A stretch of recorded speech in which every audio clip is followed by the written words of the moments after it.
Final Fantasy VI is widely regarded as one of the greatest RPGs of all time, and for good reason. Released in 1994 for the Super Nintendo, it was a technical and artistic achievement that pushed the console to its limits. But while many hail it as a masterpiece, it does have its fair share of issues that can make the experience frustrating even today. I played the original version on the Super Nintendo and finished in 34 hours.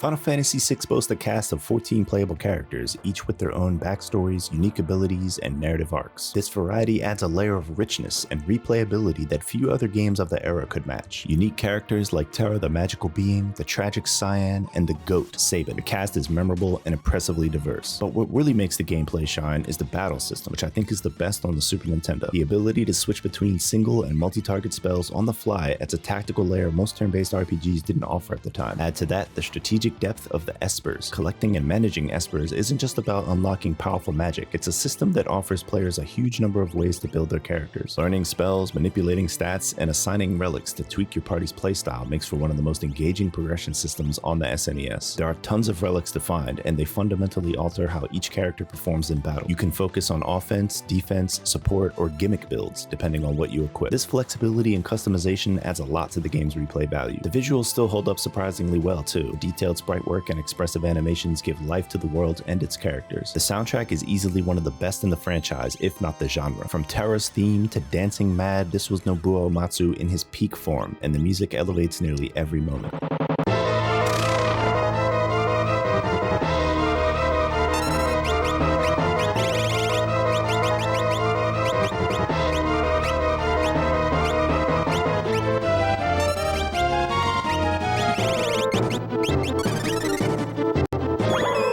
Combine that with the dual open world structure and you have a game that feels expansive, full of mystery and opportunity. For all its strengths, however, Final Fantasy VI does have a number of issues that bring it down a bit for me. The encounter rate was very high, especially in dungeons where you'll be fighting every few steps, often without any real break in between. Combine that with the long stretches between save points and it quickly becomes exhausting rather than exciting. And when you factor in the game's unpredictable difficulty spikes, including random enemies that can one-shot your party members out of nowhere, it starts to feel less like a challenge and more like punishment. There are also some baffling design choices when it comes to enemy mechanics. Doom spells that almost never miss and kill instantly. Martyrdom-style attacks that wipe out your party when you defeat an enemy. This is one of the most preposterous mechanics that I've ever encountered in an RPG, and these mechanics feel cheap and undermine the strategic depth the game otherwise works so hard to build. And while the Esper system is largely a highlight, it isn't perfect. Some Espers teach powerful skills, but also grant stat growths that work completely against the role they seem designed for. Worse still, some Espers are locked behind RNG, requiring either a guide or sheer luck to obtain. Then there are the NPCs, a small thing on the surface, but NPCs in towns move around constantly and often block doors, pathways, or item shops. It's a minor annoyance that adds up over time, especially when you just want to restock or move on with the story. And for years, I've heard about the villain named Kefka as one of the best villains in the Final Fantasy series, but this guy is a total cornball. He acts like a goofball in most of his scenes, complete with comedic background music, and it was impossible to take him seriously throughout most of the game. This guy can't hold a candle to Sephiroth. Final Fantasy VI is a landmark game. Its ambition, storytelling, and customization were years ahead of its time, and many of its features remain impressive today. But it's not perfect, and in some ways, it hasn't aged as gracefully as its reputation suggests. If you can deal with the high encounter rates, weird balancing decisions, and a few frustrating mechanics, you'll find an RPG full of depth, emotion, and beauty. For me, the flaws keep it from being the masterpiece it's often claimed to be, but I still score Final Fantasy VI for the Super Nintendo a solid 7 out of 10.